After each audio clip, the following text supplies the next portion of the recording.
नमस्कार दोस्तों, स्वागत है आप सभी का। अगर आपके आने वाले टाइम में एनटीपीसी के एग्जाम है तो ये क्लास आपके लिए 100% मोस्ट क्लास है, क्योंकि इस क्लास को आज 22 मार्च है, आज की जो फर्स्ट और सेकंड शिफ्ट हुई है उनके बेस पे बनाया गया है। जैसे आप यहाँ पर ये जो क्वेश्चन देख रहे हो, ये किसका क्वेश्चन पूछा गया है सर? हमसे धारा और नाभ का, जिसमें आपसे कुल समय दे करके दूरी पूछी गई है।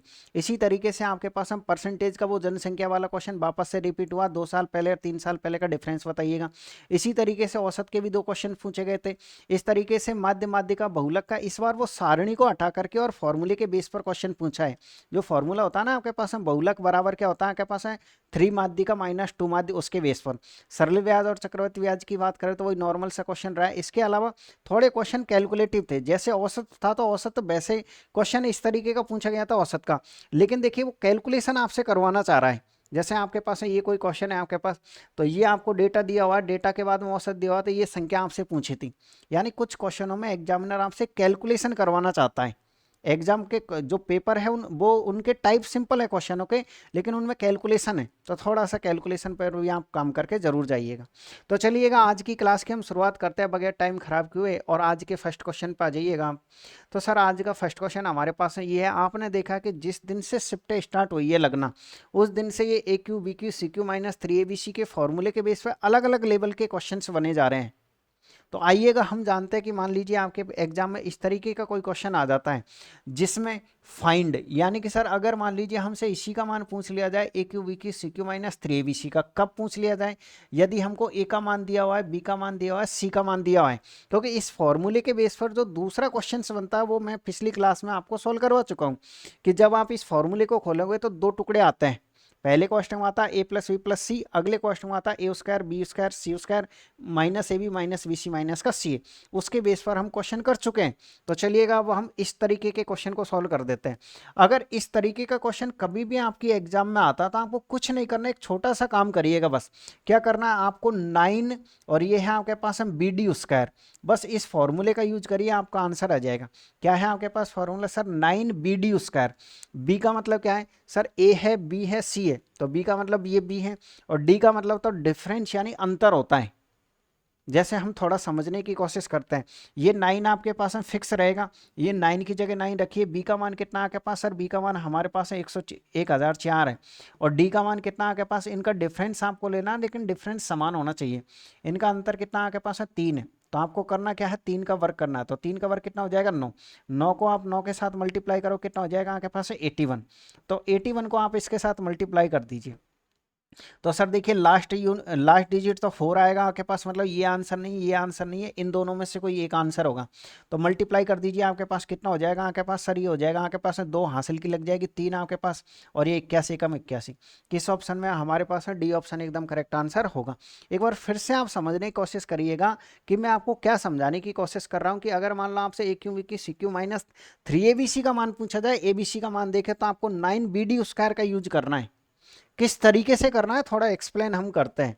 जैसे आप इस क्वेश्चन से फिर से समझने की कोशिश करिएगा कि इसका आंसर आप खुद से दे पाए, एक बार वीडियो को रोक करके। क्वेश्चन हमारे पास है ये है कि सर हमको x का मान दिया है, y का मान दिया है, z का मान दिया है, find the value of x cube y cube z cube minus 3XYZ का। अगर इसका कभी भी मान पूछा जाएगा तो हम क्या करेंगे सर? हम 9 BD स्क्वायर का यूज करेंगे।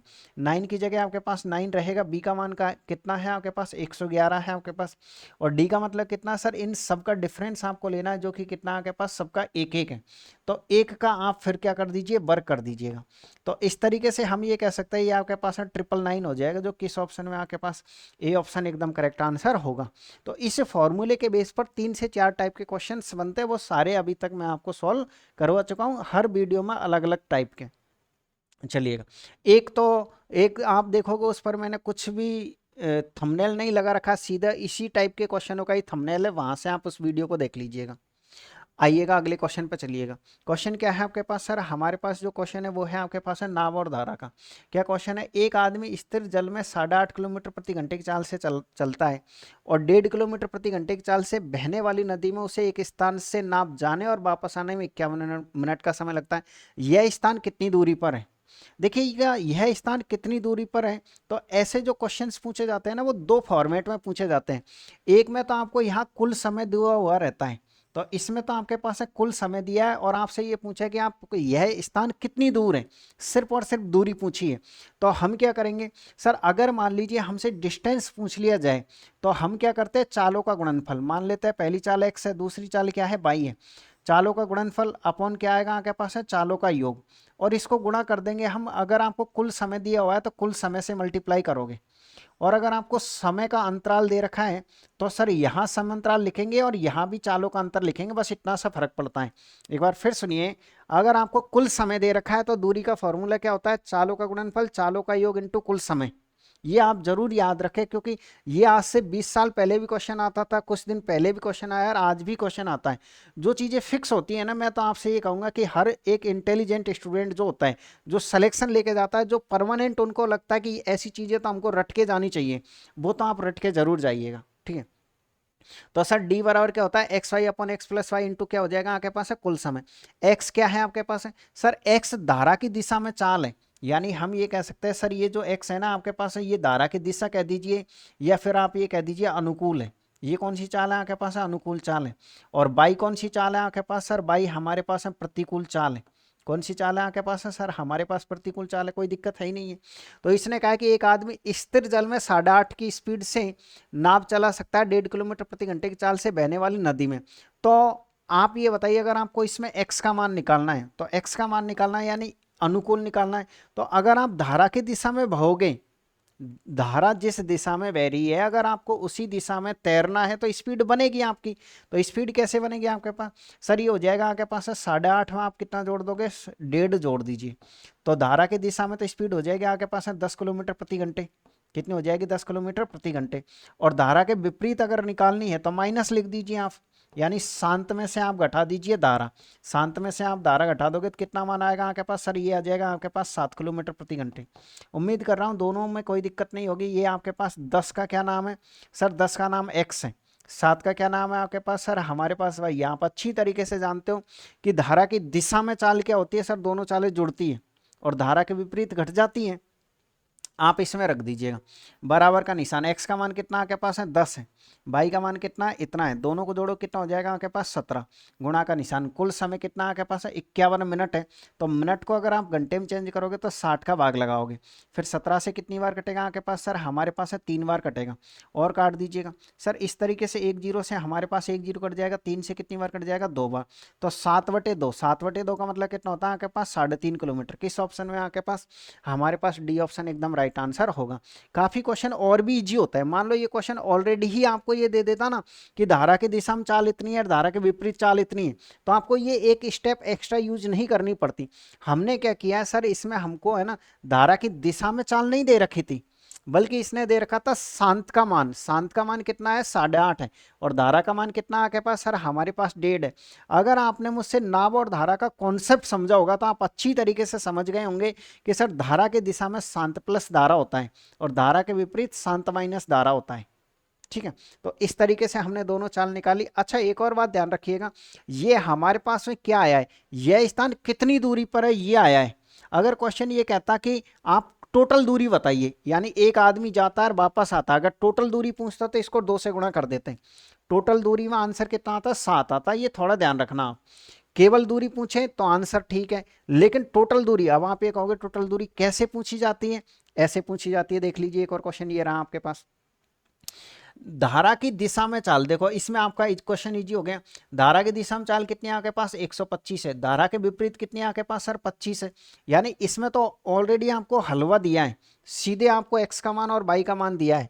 किसी स्थान तक जाने और वापस आने में कुल 25 घंटे लगते हैं। नाव द्वारा तय की गई कुल दूरी बताना है। तो जो भी आपकी डिस्टेंस आएगी ना उसका डबल करना है, क्योंकि टोटल दूरी का मतलब है जाकर और वापस आना। तो हम ये कह सकते हैं सर डिस्टेंस बराबर, फॉर्मूला क्या होता है आपके पास, चालों का गुणनफल। पहली चाल कितनी है आपके पास, 125। दूसरी चाल कितनी है आपके पास, 25। और आप जैसे ही इनको जोड़ो कितना हो जाएगा आपके पास है 150। और इनटू समय कितना आपके पास, हम 25 घंटे है। आप इसको काटापेटी कर लीजिएगा। सर हम ये कह सकते हैं कि 25 से कितनी बार कट जाएगा आपके पास है, 6 बार कट जाएगा। अब कुछ नहीं कट रहा है तो कोई बात नहीं है, छोड़ दीजिएगा। आप इसको मल्टीप्लाई कर दीजिएगा, देखिएगा। चलिए कोई बात नहीं, थोड़ा सा करिए। वैसे हम सॉल्व ये भी कर सकते हैं कि सर ये फिक्स है कि हम किसी भी संख्या का भाग देंगे ना तो लास्ट में आपके पास हम 5 जरूर आएगा। लास्ट में कितना आएगा आपके पास में 5 आएगा, क्योंकि ऊपर 5 है तो 5 अगर जरूर आएगा तो आप ये देखिए कि इसके लास्ट में कितना है सर, हमारे पास 4 है, इसके लास्ट में कितना 0 है, इसके लास्ट में कितना 0 है, इसके लास्ट में कितना आपके पास देखिए 3 एकम 3, 3 2 5, सी ऑप्शन एकदम करेक्ट आंसर होगा। फिर भी आप इसको थोड़ा सा बनाने की कोशिश करिएगा। सर 25 पिंजो कितना हो जाएगा आपके पास 125, हासिल कितनी लग जाएगी 12, ये हो जाएगा आपके पास 62 6 31, और ये आपके पास है बट्टे में 6 आएगा। लेकिन इस बात को ध्यान रखिए, ये जो आपने डिस्टेंस निकाली है ना, ये तो केवल दूरी है, उसको कुल दूरी चाहिए तो हम ये कह सकते हैं इसको किससे मल्टीप्लाई करना पड़ेगा, 2 से। 2 से मल्टीप्लाई करेंगे कितनी बार कटेगा, 3 बार। अब 3 का भाग दे दीजिए आप, 3 का भाग कितनी बार, 1 बार, फिर 0, फिर 4, और फिर कितनी बार आपके पास, 1 बार। कितना शेषफल बचेगा, 2/3। देख लीजिए आपके पास सी ऑप्शन आ चुका है। जो कि मैंने ये कहा था कि अब आप ये देखिएगा 3125 है, इसमें किसका भाग देना है आपको, 3 का भाग देना है। किसका भाग देना है, 3 का।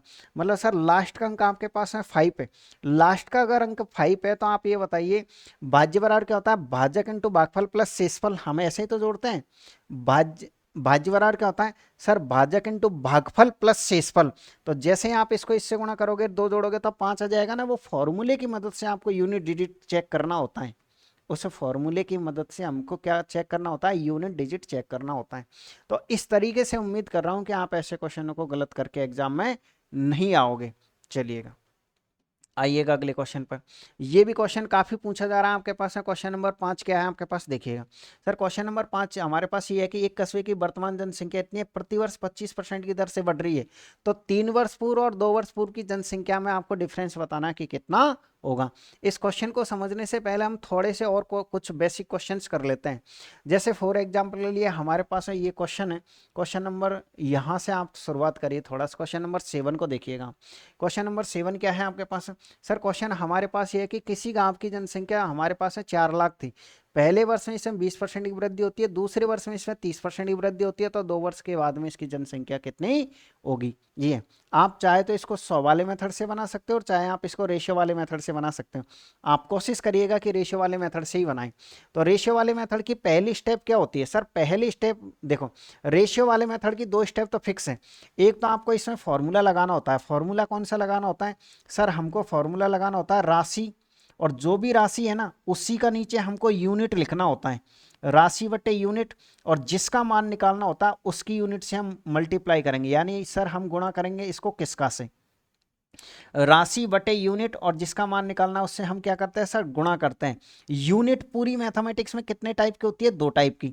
एक तो होती है आपके पास है रेशियो के फॉर्मेट में, और दूसरी जो यूनिट होती है वो होती है आपके पास है परसेंटेज के फॉर्मेट में। इसके अलावा दुनिया में कोई यूनिट बनती नहीं है।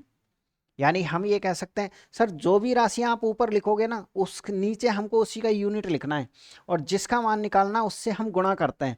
यानी अगर यहाँ भी यूनिट है, यूनिट का आप भाग दे रहे हो तो यूनिट से ही आपको गुणा करना पड़ेगा। आइएगा थोड़ा सा मैं आपको क्वेश्चन से समझाने की कोशिश करता हूँ। ये तो फॉर्मूला जो कि आपके पास में लगभग लगभग 70% मैथमेटिक्स में लगता है। कौन सा फॉर्मूला लगता है सर, राशि बटे यूनिट, और जिसका मान निकालते हैं उससे हम मल्टीप्लाई करते हैं। लेकिन इस बात को अच्छे से ध्यान रखना कि यूनिट जो आप ऊपर लिखते हो ना वही नीचे लिखा जाता है। ऐसा नहीं कि ये अलग अलग लिख दो, यहाँ तो मूलधन लिख दिया और यहाँ मिश्र धन की यूनिट लिख दी। अगर ऊपर मूलधन आएगा तो नीचे मूलधन की यूनिट आएगी, ऊपर ब्याज आएगा तो नीचे ब्याज की यूनिट आएगी, ऊपर वर्तमान जनसंख्या आएगी तो यहाँ वर्तमान जनसंख्या की ही यूनिट आएगी। इस बात को ध्यान में रखना है, ठीक है भाई। चलिए अब हम इस क्वेश्चन को सॉल्व करते हैं। पहले वर्ष में 20% की वृद्धि होती है। आपका काम क्या है कि ये जो 20% है इसकी क्या बनाइएगा सर, इसकी फ्रैक्शन बनाइए। कितना हो जाएगा आपके पास है 1/5। और दूसरा जो वर्ष है आपके पास है, दूसरे वर्ष में 30% की वृद्धि है, तो प्लस का 30%, इसकी फ्रैक्शन कितनी हो जाएगी आपके पास है 3/10। कैसे बना रहे हैं, जैसे 3% का निशान हटाएंगे, 100 बढ़ाएंगे, 1 0 से 1 0, ऐसे फ्रैक्शन बनाते हैं। इसके बाद क्वेश्चन को आपको कैसे सॉल्व करना है सर, यहां लिखोगे आप 5, पहले जनसंख्या 5 थी, 5 से बढ़कर कितनी हो गई आपके पास है 6। पहले जनसंख्या 10 थी, 10 से बढ़कर कितनी हो गई आपके पास है 13 हो गई।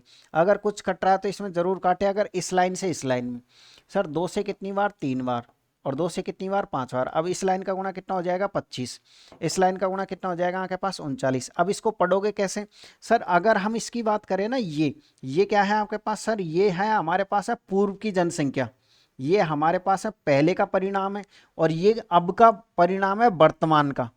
ये जो यूनिट है ये कब की है आपके पास, वर्तमान की। यानी पहले सर जो जनसंख्या थी ना हमारे पास वो 25 थी, अब जनसंख्या कितनी हो गई हमारे पास 39 हो गई यूनिट के फॉर्मेट में। किस फॉर्मेट में, यूनिट में। आपसे ये पूछा है कि 2 वर्ष बाद जनसंख्या कितनी है, मतलब सिंपल सी बात यह है सर, हमसे इसी यूनिट का मान पूछा है, इसी यूनिट का क्या पूछा हमसे, मान। और इसने एक गांव की जनसंख्या 4 लाख दी है, यानी कि सर इसका हमको मान दिया है, इस यूनिट का तो हमको मान दिया है, इस यूनिट का हमको क्या निकालना है, मान। तो आप लगाइए इसी फॉर्मूले में रखिए मान। सर दी गई राशि कितनी है आपके पास है, 4 लाख, और 4 लाख की यूनिट कितनी है आपके पास, 25, और गुणा किससे करोगे सर, गुणा करेंगे हम 39 से। आपको कुछ नहीं करना, काटा पेटी कर लीजिए सर। जैसे ही हम 25 से काटेंगे तो ये 25 8 तो 200 होता, तो ये 16 बार कटेगा। सिंपल सी बात ये है आपके पास। तो फिर सर अब हम क्या करेंगे, ये 3 जीरो तो लगा दिए हमने, कोई दिक्कत नहीं है। जैसे ही आप 9 को 6 के साथ मल्टीप्लाई करोगे तो 9 6 कितना होता है, 54। तो आप ये बताइए लास्ट का जो अंक है वो 4 आएगा। तो आप ये बताइए 3 जीरो तो काफी जगह थी आपके पास, 3 जीरो, लेकिन 3 जीरो के बाद में 4 तो केवल इसी में है, तो इस ऑप्शन को राइट करोगे कि नहीं करोगे। भाई कैलकुलेटिव क्वेश्चंस आते हैं लेकिन आपको कैलकुलेशन नहीं करनी है, थोड़ा सा माइंड का यूज जरूर करना है। यूनिट डिजिट, देखो एक डिजिटल सम होता है, डिजिटल सम को बहुत कम यूज किया जाता है, सबसे ज्यादा जो यूज किया जाता है या तो भाजकता का नियम का यूज होता है, भाजकता के नियम से हम क्वेश्चन चेक करते हैं आंसर, या फिर यूनिट डिजिट से हम चेक करते हैं। तो इस तरीके से सर हमारे पास सी बी ऑप्शन एकदम राइट आंसर होगा। तो ऐसे आपको क्वेश्चनों को बनाना है। अगर फिर भी कुछ कमी रह गई है तो एक दो क्वेश्चनों से और मैं आपको समझाने की कोशिश करता हूं। जैसे देखिएगा ये क्वेश्चन क्यों लिया गया है, क्योंकि इस क्वेश्चन में आपसे क्या पूछा, युद्ध से पूर्व शहर की जनसंख्या कितनी है, और पिछले वाले क्वेश्चन में क्या पूछा था कि 2 वर्ष बाद जनसंख्या कितनी है। तो 2 वर्ष बाद कितनी है तो आपको इसका मान निकालना है। अगर मान लो पूर्व पूछ ली जाए तो मान इसका निकालना है। कैसे निकालना है थोड़ा और समझ लेते हैं, क्या दिक्कत है। सर एक शहर की जनसंख्या, एक शहर की 20% जनसंख्या युद्ध के कारण मृत हो गई, और शेष जनसंख्या में से 5% व्यक्ति एक महामारी में मारे गए। यदि शहर की वर्तमान जनसंख्या इतनी है तो युद्ध से पूर्व शहर की जनसंख्या कितनी है। आपका काम क्या है कि सबसे पहले तो ये जो परसेंटेज है ना इनकी फ्रैक्शन बनाओ। तो 20% है, आगे हम माइनस लिखेंगे क्योंकि मृत हुई है जनसंख्या इसलिए। इसकी फ्रैक्शन कितनी होती है आपके पास, सर हमारे पास 1/5 होती है। अगला कितना आपके पास 5% है, हम माइनस लिखेंगे क्योंकि ये भी महामारी के कारण मारी गई। तो इसकी फ्रैक्शन कितनी हो जाएगा आपके पास सर, 1/20 हो जाएगी। अब क्वेश्चन को कैसे जमाएंगे, ऊपर से जमाओ। पहले जनसंख्या 5 थी सर, 5 में कमी हो गई, एक की तो 4 रह गई। पहले जनसंख्या 20 थी, 20 में कमी हो गई, एक की तो कितनी रह गई आपके पास 19।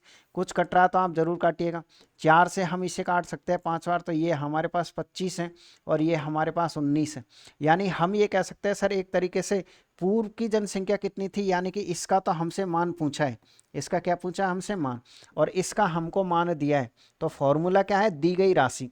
राशि कितनी है आपके पास सर, राशि हमारे पास 15,200 है। राशि, इसी राशि का यूनिट कितना आपके पास 19, और जिसका मान निकालना उस यूनिट से हम मल्टीप्लाई करते हैं। तो आप काट दीजिएगा 19 से हम इसको कितनी बार काटेंगे सर, हमारे पास 800 बार कटेगा। तो 25 8 कितना होता है आपके पास है 200। तो कितना आंसर आएगा आपके पास 20,000। किस ऑप्शन में आपके पास, ए ऑप्शन एकदम करेक्ट आंसर होगा। ऐसे आपको क्वेश्चनों को बनाना है। इसी तरीके से आइएगा वापस से, अब हम थोड़ा सा इस क्वेश्चन को समझने की कोशिश करते हैं। अच्छा एक और क्वेश्चन ये रहा इससे पहले, देखिए क्या क्वेश्चन है। 1968 में एक कस्बे की सॉरी भाई, 1968 में कस्बे की जनसंख्या 4,85,000 थी। यदि 2 लगातार दशकों में इसकी जनसंख्या में 20% की वृद्धि हुई तो 1988 में इसकी कितनी है। आप ये बताइए, एक दशक का मतलब 10 साल होते हैं, तो यहां से यहां तक आने में इसको कितने साल लगे सर, 1968 1988 यानी 78 88 20 साल लगे। 20 साल का मतलब कितना हो गया आपके पास है 2 साल, क्योंकि एक दशक को तो 1 साल ही कहा इसने। तो हम ये कह सकते हैं सर एक दशक में कितने की वृद्धि हो रही है आपके पास 20% की। 20% इवन कितनी होती है 1/5, यानी कि जो जनसंख्या पहले 5 थी वो कितनी हो गई आपके पास 4। ऐसे इसको कितनी बार लिखना है सर, ऐसे आपको सिर्फ और सिर्फ 2 ही बार लिखना है, क्योंकि 2 ही दशक के पूछा है उसने। 2 लगातार दशकों में जनसंख्या में वृद्धि हुई है, 2 लगातार दशकों में क्या हुई है, जनसंख्या में वृद्धि हुई है। तो फिर इसका मान कितना आपके पास 25 है, इसका मान कितना आपके पास 16 है। किसका मान पूछा है, कस्बे की जनसंख्या कितनी है बाद में, यानी सर इसका हमसे मान पूछा है। तो 4,85,000, 4,85,000 बट्टे में कितना आपके पास 25 है, और मल्टीप्लाई किससे करोगे आप, इससे करोगे। आप खुद आइडिया लगा सकते हो कि ये इतनी सारी जीरो इसके कारण तो कटने वाली है नहीं है, फिर भी काट लेते हैं। देखो 25 से कितनी बार कटेगा, एक बार। 25 से हम काटेंगे तो 25 से एक बार कट जाएगा, आपके पास कितना बच जाएगा 23, 325, 23 बच जाएगा ना आपके पास। तो सर ये हमारे पास 9 बार, और फिर कितनी बार कट जाएगा आपके पास, सर हमारे पास 10 बच जाएगा, 25 चौको 100, इस तरीके से। तो हम ये कह सकते हैं सर जब हम इसको सॉल्व करेंगे तो लास्ट में 2 जीरो को तो आना ही पड़ेगा, 2 जीरो को आना पड़ेगा, तो ये आपका करेक्ट आंसर है। यानी आपको कभी भी कंप्लीट मल्टीप्लाई करने के लिए क्वेश्चन नहीं कहता है एग्जामिनर, कैलकुलेटिव क्वेश्चन जरूर आते हैं, लेकिन थोड़ा सा आप माइंड का यूज करिए, क्योंकि ये क्वेश्चन ऑलरेडी आए हुए हैं एनटीपीसी के। अच्छा एक और बात आप देखिए, जिनके आगे आने वाले स्टूडेंटों के एग्जाम, उनसे मैं आपसे ये कहूँगा कि अगर आपको ज़्यादा क्वेश्चन, ज़्यादा स्कोर मैथ्स में करना, तो पहले जो एनटीपीसी के पेपर लगे थे ना, ये आपके पास हैं ग्रेजुएशन लेवल के, इन पेपरों को तो आप रट के जाइए, क्योंकि काफ़ी जो क्वेश्चन है ना वो इसी के बेस पर पूछे जा रहे हैं सारे क्वेश्चन। जैसे ये क्वेश्चन भी लगभग सब शिफ्टों में पूछा गया, तो ये तो पहले ही पूछा हुआ था, ये क्वेश्चन तो पहले ही पूछा हुआ है, ठीक है। तो चलिएगा आइएगा, अब हम इसी क्वेश्चन की खातेदारी कर लेते हैं। क्या क्वेश्चन है हमारे पास, एक कस्बे की वर्तमान जनसंख्या इतनी है, प्रतिवर्ष 25% दर से बढ़ रही है तथा 3 वर्ष पूर्व और 2 वर्ष पूर्व की जनसंख्या में कितना अंतर है। अगर आप इस क्वेश्चन को चाहे अभी जो तरीका हम अपना रहे थे उस तरीके से करोगे ना, तो आपको कम से कम 2 से 3 मिनट लग जाएगी इस क्वेश्चन को सॉल्व करने में। कैसे लग जाएगी कि सर हमको अच्छी तरीके से पता है कि दर कितनी है आपके पास, सर हमारे पास 25% है, तो 25% की फ्रैक्शन कितनी होती है आपके पास, सर 1/4 होती है। तो आप ये कह सकते हो पहले जनसंख्या कितनी थी, 4, 4 से कितनी हो जाएगी 5। देखो 4 से कितनी हो गई आपके पास, सर ये हमारे पास 4 से कितनी हो गई 5। तो एक बार तो 3 साल के लिए है तो आप पावर 3 लगाओगे, और एक बार आपके पास है 4 से 5, एक बार 2 साल है तो आप 2 पावर लगाओगे। कितनी पावर लगाओगे, 2 पावर लगाओगे। तो एक बार तो जनसंख्या यहाँ निकालोगे, एक बार जनसंख्या यहाँ निकालोगे, और फिर इस जनसंख्या में से आपको इस जनसंख्या को घटाना पड़ेगा, तब जाकर के आपका आंसर आएगा। अगर आप थोड़ा सा इसको बेसिक से जाना चाहते हो तो अब आपको अच्छी तरीके से पता है कि हम इस रेशियो में कैसे बांटते हैं। जैसे सर इसका मान कितना आ गया पास 64, इसका मान कितना आ गया पास 125, इसमें मैं आपको बांट के बता देता हूँ। वो वर्तमान जनसंख्या कितनी आ गया पास 64, वो सॉरी 125, यानी सर 125 यूनिट का जो मान है ना, हमको वो कितना दे रखा है, 2,60,000 दे रखा है। तो आपको किसका मान निकालना है सर, हमको मान निकालना है इसका। तो ये तो इसका हो गया माइनस का निशान। अगर हम ये बात करें ये 16, ये कितना हो जाएगा 25, यहाँ पर 25 यूनिट का मान कितना है आपके पास सर 2,60,000, और गुणा किससे करना पड़ेगा आपको, सर गुणा करना पड़ेगा आपको किससे, 16 से। अब इसे आप सरल करोगे तो आपको काफ़ी टाइम लग जाएगा, लेकिन आपको ऐसा नहीं करना है, एग्जाम में इतना टाइम आपके पास नहीं होता है।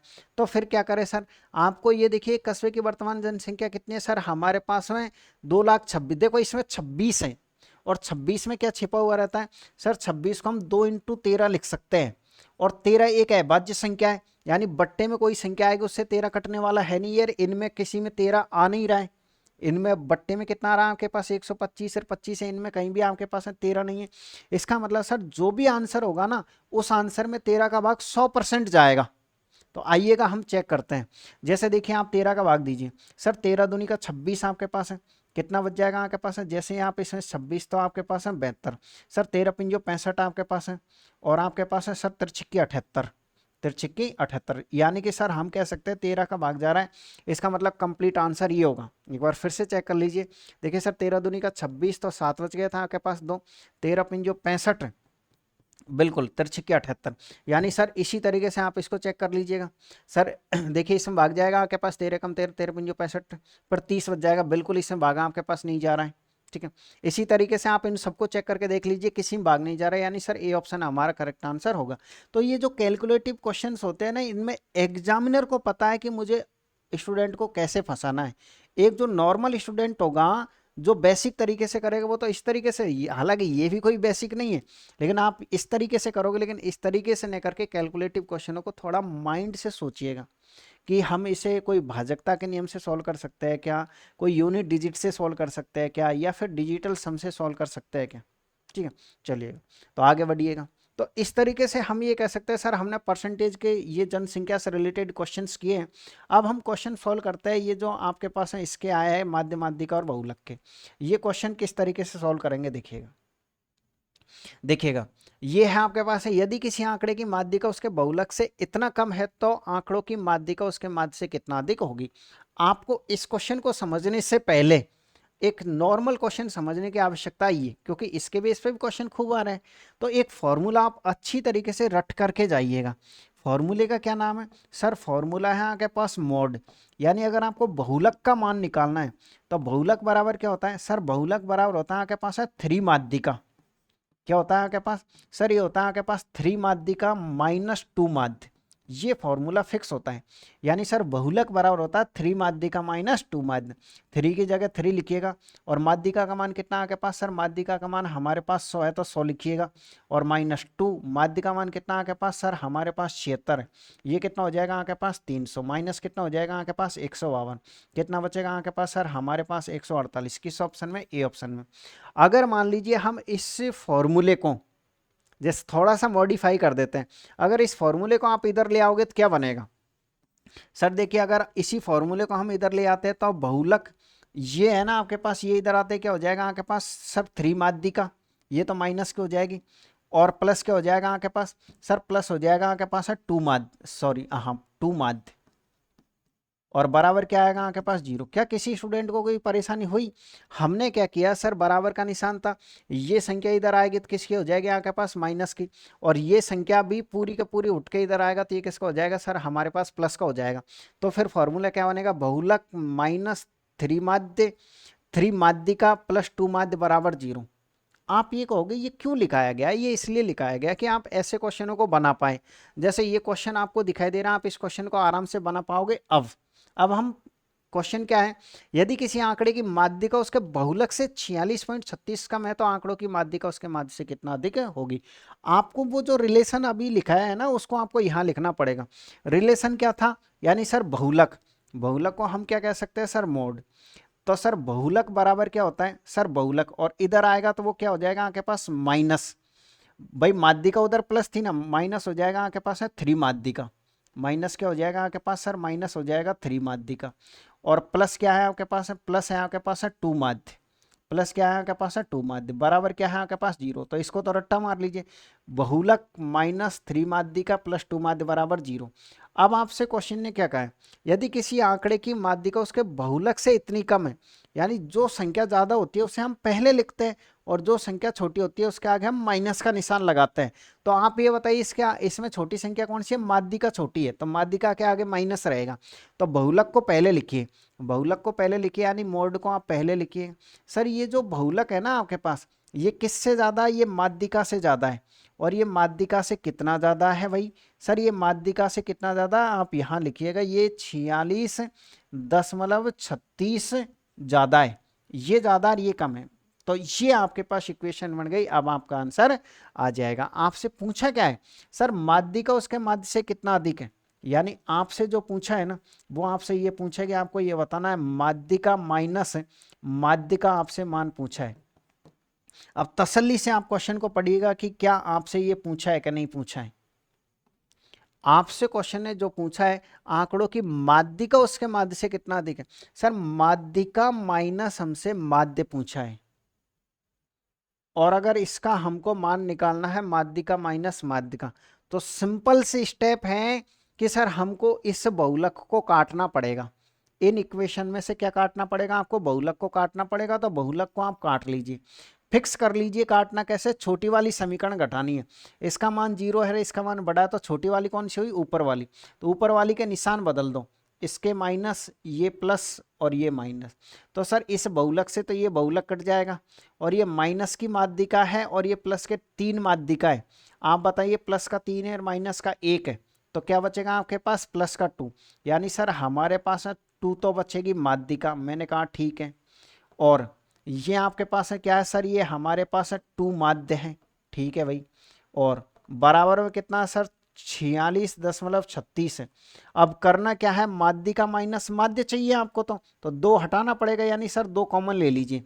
2 कॉमन लेने का मतलब यह है सर 2 से आप काट दीजिए, ये कट जाएगा, ये कट जाएगा, और 2 से ये कितनी बार कट जाएगा आपके पास? 23.18 बार कट जाएगा, जो कि किस ऑप्शन में दिखाई देगा? जो कि आपको बी ऑप्शन में दिखाई देगा। इस तरीके से आपको क्वेश्चन को बनाना है।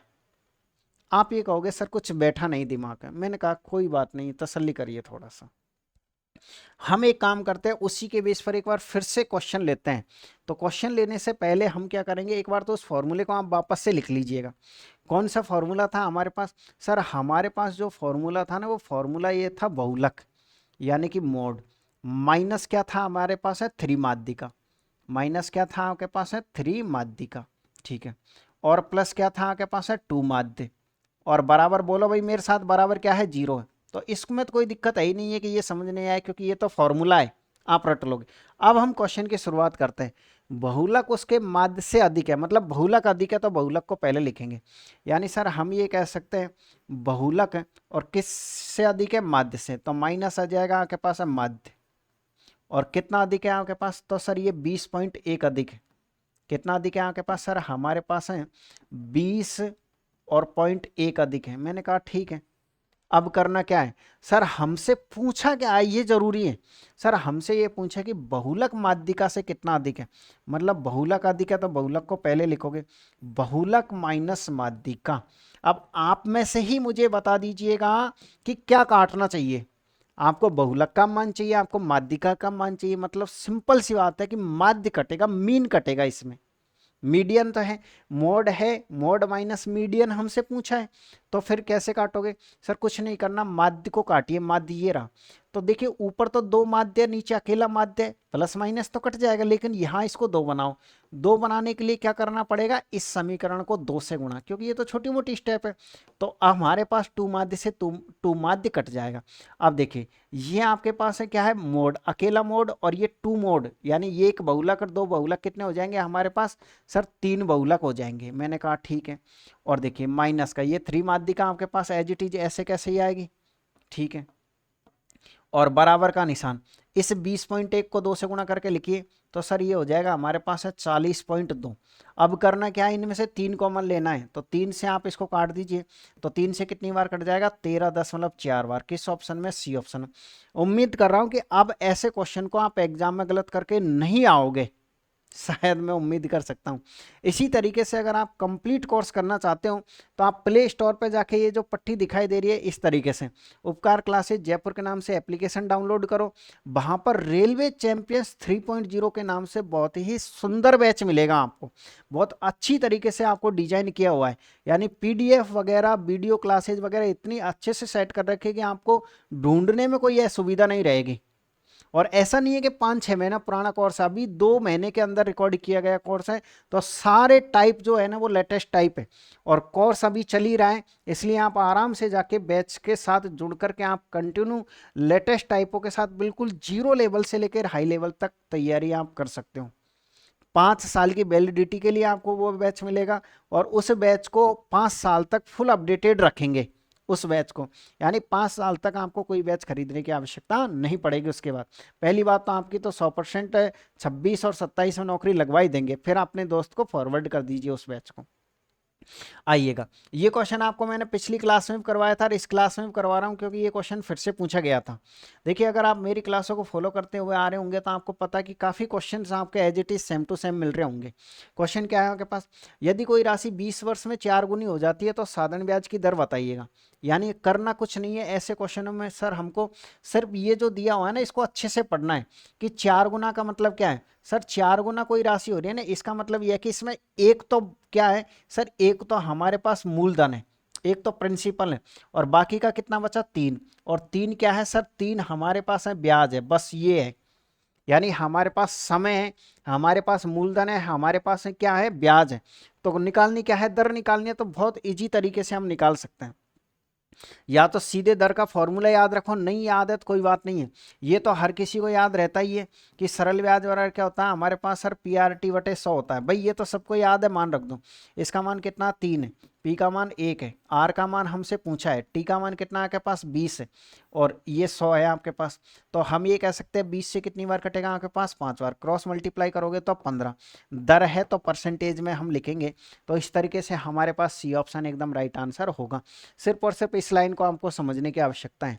इसी तरीके से आपके पास एक और क्वेश्चन है, प्रतिवर्ष कितने प्रतिशत ब्याज दर पर साधारण ब्याज के माध्यम से, देखो मैंने ये कहा ना सारे क्वेश्चन वही है जो पहले आ चुके हैं, 5 वर्षों में दुगनी हो जाएगी। आप ये बताइए दुगनी का क्या मतलब है आपके पास? सर दुगनी का मतलब ये है आपके पास है एक ही तो ब्याज है और एक ही क्या है आपके पास मूलधन है, एक ही तो मूलधन है और एक ही क्या है आपके पास ब्याज है। तो क्वेश्चन तो बहुत ईजी हो गया ना, ये तो सीधे ही आप 20% कह सकते हो या फिर जमा लो।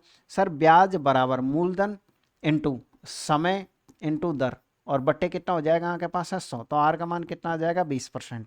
आप ये कहोगे सिंपल क्यों करवा रहे हो? वही जो क्वेश्चन आ रहे हैं मैं उसी लेवल के आपको करवा रहा हूँ, ये कोई डिफिकल्ट करवाने का ये चैलेंज नहीं चल रहा है। इस टाइप के क्वेश्चन भी खूब पूछे जा रहे हैं।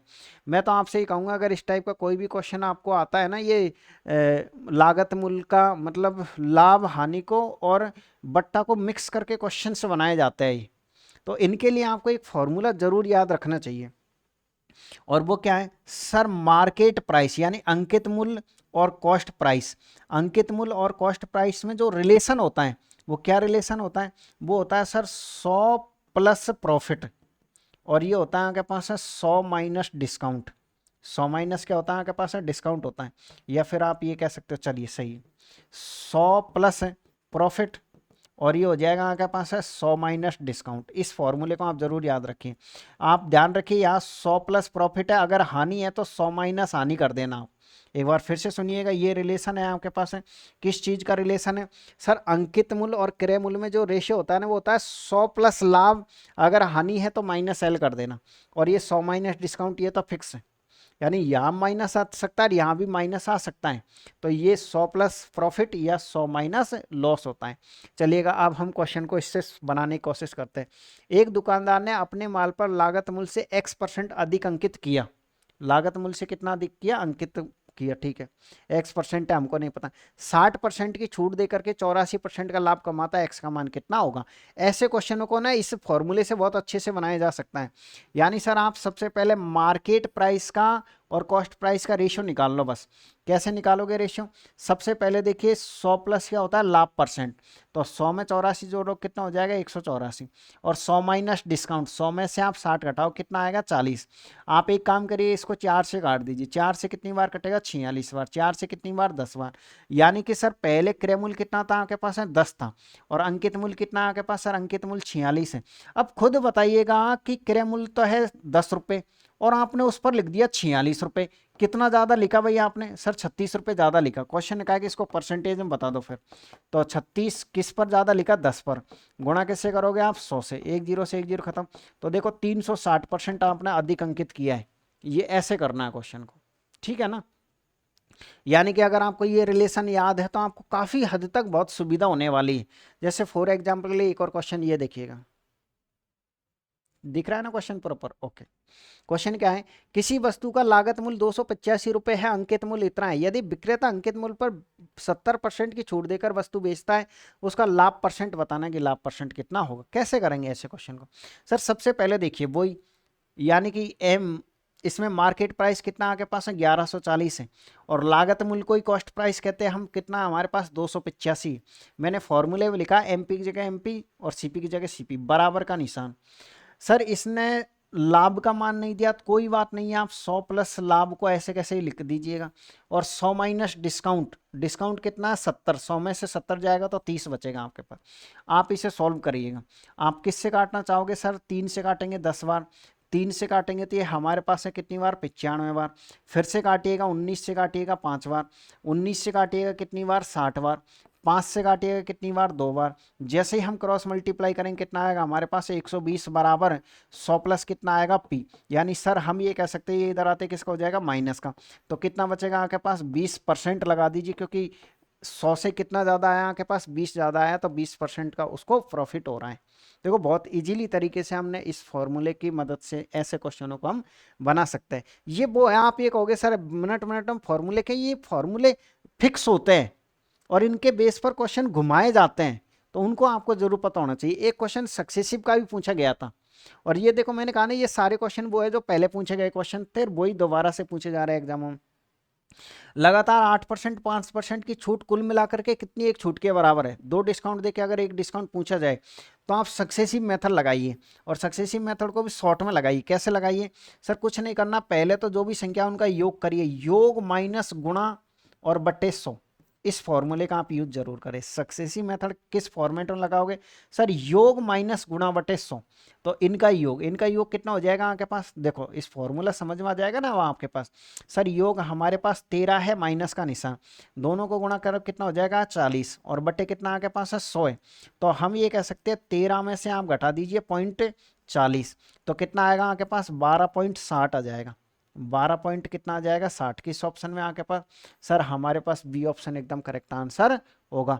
ये तो आपके पास है 2 बट्टा देकर के सक्सेसिव पूछा था। अगर मान लीजिए आपसे 3 बट्टा देकर के सक्सेसिव पूछ ले कल को जाके, तो क्या करोगे, तो आपको करना ये है कि वही फॉर्मूला तो फिक्स है आपके पास। फॉर्मूला क्या है आपके पास सर, फॉर्मूला हमारे पास है योग माइनस गुणा, और बट्टे क्या है आपके पास है 100 है। तो आप ये कह सकते हो योग, यानी पहले आप इन दोनों के बीच में लगाओ इस फॉर्मूले को, तो योग कितना हो जाएगा आपके पास सर, योग हमारे पास 25 हो जाएगा, ठीक है, माइनस का निशान, इन दोनों का गुणा कितना होता है आपके पास है 150, और बट्टे में कितना आ जाएगा आपके पास सर, बट्टे में 100 आ जाएगा। तो हम ये कह सकते हैं सर 25 में से हम घटाएंगे कितना, 1.5 कह दो या इतना कह दो, तो 25 में से ये घटाते ही हमारे पास क्या रिजल्ट आएगा सर, हमारे पास 23.5 आ जाएगा। तो यहाँ से तो हमारे पास सक्सेसिव आ गया इनका 23.5%। लेकिन अभी एक और बैठा 8, तो क्या करना है सर, अब हमको ये करना है इनका जो भी परिणाम आया ना, इसको तीसरे के साथ मैचिंग कराइएगा। अब इन दोनों को फिर से ऐड करिए, ये फॉर्मूला लगाओ इन दोनों के बीच में, दशमलव से डरना नहीं है। तो 23 और 8 कितना होता है 31 होता है, तो ये हो जाएगा आपके पास 31.50, और माइनस का निशान, इनको मल्टीप्लाई कर दीजिए सर, देखिए 0 आ जाएगा आपके पास है, और ये 8 जो 40 हासिल कितनी लग जाएगी 4, 8 या 24, 8 2, 8 दूनी का 16, 16 और 2 कितना हो जाएगा आपके पास 18, कितने, और बट्टे में कितना आएगा आपके पास है 100। देखिए 2 अंक छोड़ के तो पहले से ही दशमलव है, और 2 अंक छोड़ के और लगाओगे दशमलव यहाँ आ जाएगा, यानी हम ये कह सकते हैं सर 31.50, और माइनस का निशान 2 अंक और खिसकाओ आप इसको इधर, तो इस तरीके से आपके पास कितना आ जाएगा सर, ये 29.62% आ जाएगा, जो कि आपको सी ऑप्शन में देखने को मिलेगा। आप गलत करके नहीं आओगे, मैं उम्मीद कर रहा हूं आपको अच्छे से समझ में आ रहा होगा। चलिएगा, तो आइएगा हम समझते हैं क्वेश्चन नंबर 18। 18 से पहले आप एक काम करिएगा, 19 नंबर के क्वेश्चन को समझ लीजिएगा कि क्वेश्चन हमसे क्या कहना चाह रहा है। सर क्वेश्चन हमारे पास ये है कि एक सप्ताह के दौरान एक टैक्सी चालक की दैनिक आय इतनी इतनी इतनी है, उस सप्ताह की औसत दैनिक आय कितनी है। एक तरीका तो ये होता है कि आप इन सबको जोड़ जाड़ के 7 का भाग लगा दो, लेकिन आप अच्छे से जानते हो ये बात कि सर अगर हम इनको जोड़ेंगे 7 का भाग लगाएंगे तो टाइम कितना लगेगा। तो फिर ऐसा कोई भी क्वेश्चन आपके पास आता है ना, तो उनका एक बेस्ट तरीका है सॉल्व करने का। बेस्ट तरीका क्या होता है सर, बेस्ट तरीका यह कि आप आपके हिसाब से इसका औसत कुछ भी मान लीजिए, एक औसत आपको मानना पड़ेगा, इनको माना औसत। अब आप ऐसा औसत मानो जो इनके बीचों बीच हो, लगभग लगभग कोशिश किया करो इनको बीच हो। तो आप ये देखोगे सर, हम एक काम करते हैं इनके बीच में तो 500 आता होगा, और 500 पे कैलकुलेशन भी सिंपल होती है। जब ये शब्द आ जाता है ना माना, जब कोई यहाँ 500 मानो 600 मानो 800 मानो, आंसर समान आता है, फर्क पड़ता है सिर्फ कैलकुलेशन पर। अब मैं आपको नया तरीका सिखा रहा हूँ औसत निकालने का, राशियों को एक बटा राशियों की संख्या आपको नहीं सीखना है, डेविएशन वाला रूल यूज करना है। तो क्या करना है सर, हमको देखो आप तो फिक्स रट लो कि हमारे हिसाब से एक औसत मान लेना है, कोशिश करें कि औसत बीचों बीच का हो, पहली स्टेप। दूसरी स्टेप सर, हमको ये देखना है कि इससे वो बाकी की संख्या कितनी बड़ी छोटी है, ये देखना है। तो पहली जो संख्या है ना वो 350 है, तो 500 से 350 कितना कम है सर, 500 से 350 आपके पास है कितना कम है, 150 कम है, तो -150, ठीक है। दूसरी संख्या देखिए, दूसरी संख्या कितनी कम है आपके पास सर, हमारे पास 30 कम है, तो ये माइनस का 30। ये इससे कितनी ज्यादा है, तो आप ये कहोगे सर 10 ज्यादा, तो ये 10 ज्यादा। ये इससे कितनी ज्यादा आपके पास 50 ज्यादा, तो ये 50 ज्यादा। और अगली संख्या कितनी ज्यादा है सर, 60 ज्यादा, तो 60 ज्यादा। अगली संख्या कितनी ज्यादा, 80 ज्यादा, तो ये 80 ज्यादा, और प्लस का निशान। अगली संख्या कितनी है, 620 है, तो 120 ज्यादा, तो 120। अब पहले आप इसका फाइनल निचोड़ निकालो। फाइनल निचोड़ कैसे, माइनस प्लस भिड़ाओ और काटो कुछ तो। सर अगर हम देखें ना 150 और 30 180 होता है, माइनस का 180 हो गया, माइनस के 180 हो गया, तो आप ये बताओ 60 को अगर हम इसमें जोड़ेंगे तो प्लस का 180 नहीं हो जाएगा, कट नहीं गया। बिल्कुल कट गया। अब तो संख्या छोटी छोटी बच गई, क्योंकि यही तो इसमें खास बात होती है, यही हम उड़ा देंगे इनको। तो सर देखो ये हमारे पास कितना हो गया 60, 60 और 80 कितना होता है हमारे पास, 60 और 80 हो जाएगा 140। अब ये 140 आया ना, इसमें लगाओ भाग किसका, राशियों को 1 बटा राशियों की संख्या 7 का, तो 7 का भाग कितनी बार जाएगा, 20 बार। तो ये प्लस का आंसर आया है ना आपके पास, प्लस का है 20, ध्यान रखना। तो कुछ नहीं करना, जो भी आपने औसत माना था उसमें आप प्लस 20 कर दीजिए, आपका आंसर हो जाएगा 520। बस ये आंसर। अगर ये माइनस का बस था तो इसमें से माइनस कर देते, प्लस का बचा तो प्लस कर देते। तो एक टाइप तो ये बनता है जिसमें साधारण से आपसे औसत पूछता है। एक क्वेश्चन दूसरा बनता है, इसमें क्या बनता है सर, एक क्वेश्चन ऐसा बनता है जिसमें औसत तो इसने कहा कि मैं ही दे देता हूं, इस बार तुमको मानने की जरूरत नहीं है, ये लो 30 मान लिया, और आपसे कहा कि एक संख्या मिसिंग है, तो क्या करना है, या तो राशियों को 1 बटा राशियों की संख्या लगाओ, वो नहीं लगाना चाहते हो तो क्या करना है। इसमें देखो पिछले में औसत पूछा था तो जो परिवर्तन था प्लस था तो प्लस कर दिया, माइनस था माइनस कर दिया। लेकिन इसमें औसत ने पूछ के औसत के विपरीत पूछा है, औसत के विपरीत संख्या पूछी है, तो इसमें विपरीत करना है। अगर प्लस का 2 आंसर आएगा तो -2 करना है, अगर माइनस में आंसर आएगा तो उसको जोड़ना है, बस ये बात ध्यान रखना। संख्या में उल्टा करते हैं। तो पहले तो देखिए सर औसत कितना आपके पास है, 30 है, तो 30 से ये संख्या छोटी है कि बड़ी है, सर 30 से ये संख्या है ना आपके पास है, यहां लिख दें हम प्लस का 2 ज्यादा है। मैंने कहा ठीक है भाई क्या दिक्कत है, ये हमारे पास है 4 ज्यादा है, ये हमारे पास है 8 ज्यादा है, ये हमारे पास है 9 कम है, ये हमारे पास 4 कम, बस खेल खत्म। अब आप इनको काटा पीटी शुरू करो। काटा पीटी कैसे शुरू करो, ये 4 ये इसको खा जाएगा, ये 10 हो जाएगा, 10 में से आप 9 घटाओगे तो इस बार सर हमारे पास प्लस का 1 बच गया। अब बताओ आप आंसर कैसे लाओगे। अब हमको इसमें भाग देने की जरूरत नहीं है, क्योंकि इसमें औसत नहीं पूछा है कि राशियों को 1 बटा राशियों की संख्या है, सर इसमें भी तो भाग लगाओ। जैसे अभी तो आपने यहाँ जो भी फाइनल आया था उसमें भाग लगाया था, इसमें तो हमसे औसत पूछा, उसको औसत बनाना था। इसमें हम कुछ नहीं करेंगे, इसमें ये प्लस का क्या है 1 है, तो आपका जो आंसर आएगा ना वो कितना औसत था आपके पास, 30 था। अगर प्लस का 1 है तो माइनस का 1 कर दो, आपका आंसर आ जाएगा। इसमें उल्टा करना है, रट्टा मारना चाहो मार लो, बेसिक कॉन्सेप्ट से समझना चाहो तो इसका मतलब ये होता है कि इन सभी का औसत आपके पास 30 है, मतलब सभी का जो मान है वो आपके पास है 30 30 30 होना चाहिए। जब हमने क्वेश्चन को सॉल्व किया तो इन सबको मिला करके एक मान इनके पास ज्यादा निकला, तो फिर एक मान इसको कम करना पड़ेगा, ये होता है कॉन्सेप्ट। लेकिन आप तो ये मान लीजिए अगर प्लस का आया तो माइनस कर दीजिए। इस तरीके से ये थी आपके पास आज की क्लास, जो मुझे क्वेश्चंस मिले थे। एक क्वेश्चन मैं आपको बता देता हूँ, एक गोले का था नॉर्मल सा, अर्धगोले की त्रिज्या दे रखी थी, आयतन पूछा था, आप नॉर्मल कर सकते हो। अर्धगोले का आयतन क्या होता है आपके पास है 2/3 पाई आर क्यू, पूरे गोले का क्या होता है 4/3 पाई आर क्यू होता है। ठीक है, चलिएगा, तो आप सभी को ऑल द बेस्ट, मिलेंगे फिर से। जिनकी भी कल 23 मार्च को एग्जाम है उन सभी को मेरी तरफ से बेस्ट ऑफ लक। क्लास अच्छी लगी हो तो एक लाइक और एक प्यारा सा कमेंट्स आप जरूर करिएगा।